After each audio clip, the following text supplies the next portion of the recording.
In our world today, we have become our harshest critics. We put ourselves down before others have the chance, so we feel, in a way, prepared for what's to come. There's a constant spiral of self-doubt that's always running through our minds, telling us what's going to go wrong before it even starts. In our society today, we are so obsessed with the idea of being perfect that we forget who we really are.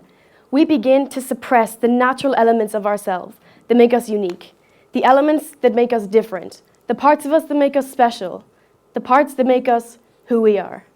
For example, day after day, we see hugely successful brands promoting all over social media on perfect models, on perfect bodies, their products, and what we have to look like in order to be accepted, in order to feel a part of society. Well, this is so far from the truth.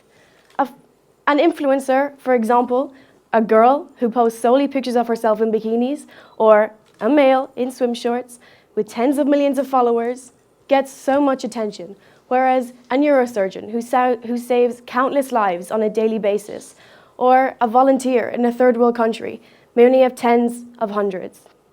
We as a society have decided to give our undivided attention to the idea of being perfect, rather than those who are actually making a difference and changing the world for the better. I believe that we need to make a change, and I believe that this change has to start today. Personally, if I don't follow these accounts, these Instagram accounts, and I know it might sound cliche and it might sound cheesy to people who aren't on social media, but I feel left out. I feel like I'm missing out on something my friends are talking about. At the conversation at the table, I feel like I can't join in. And I want to be accepted. I want to feel part of the group because, to be honest, who doesn't? And it makes me question where our morals really lie. But I believe as a society we can change this and come together further.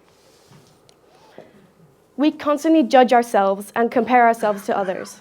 For example, you could be sitting out with your friends, having a really nice lunch. It's going really well, great chat, great banter, but then someone brings out a phone and they start looking at photos of other people they've decided to post on social media because they think they look great. But someone throws out the comment, why would she post that? Has she gained weight? I mean, she couldn't look worse if she tried. And then you leave it, the lunch continues, you go home. Home, the danger zone. It's just you and your thoughts. And it's scary to be alone with your thoughts. But then your subconscious takes over. And you begin to question every single comment that was said at that lunch. Could it apply to me? Do I have to change myself? Wait, did she mean me? Wait, what do I do? And you look in the mirror and you don't know what you see. You want to see anything but yourself because you don't know what you want to see. You don't know what people want. What is perfect? How do I be perfect? How do I be myself? Because you have decided you are not perfect. You have decided you are not good enough for the society that you claim to love so much. The society you claim to love and post about all over social media. But then when it's just you and yourself and your thoughts, you couldn't feel more alone if you tried. Yes, social media is beneficial, but it's also very hurtful. But it's scary to me because we choose how the world sees us versus how we actually are. It's like you wear a mask, but you wear the mask for so long that once you take it off, you forget what you look like. You forget what you stand for. You forget who you really are. And that's what social media is to me. And what's also crazy to me is how hesitant we are to compliment someone in person and say, wow, you look beautiful today, or there's really something extra special about you that I've been noticing recently. But on social media, we do it like this, to a random stranger. And I just personally find it very strange because we do not know how to communicate. We have lost all hope in dialogue. We have lost all open communication with those whom we love.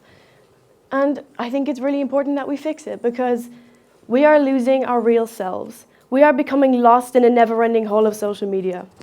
But we all have the voice in our head, constantly sucking us in and draining our thoughts, wondering why we're not good enough. Why are we not accepted? But how do we silence this voice? How do we become happy in ourselves? And in truth, I am so far from perfect.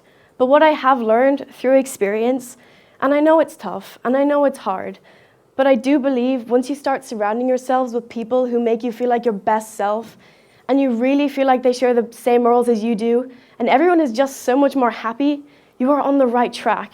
And it's a long journey, but you will get there with hope and with happiness, because it's important at the end of the day that we learn to love ourselves and love others. Thank you.